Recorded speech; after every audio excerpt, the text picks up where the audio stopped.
南山上在地企业家己的地摕来种花，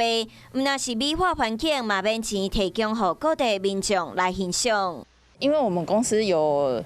一些空地还没有做使用的部分，所以我们想说，就是我们可以种一点花海，那做一点装置艺术。企业刷落来嘛，经起无共的季节种新的花蕊，伫逐天暗时嘛点点予路啊，更较有气氛。花海的地方都大概各占1600坪的部分，那一边种了波斯菊，一边种了百日菊，那还有我们公司很可爱的企鹅公仔。这一期的花结束以后，就是我们会种植不一样的花朵，那让一年四季，如果有游客来这里山上这地方走走的时候，都有不一样的花卉可以去欣赏。花海位置就伫水道博物馆真龙种水池横溪的路啊，拄好会使串联两个山上热门的景点，期待变作区内的新特色。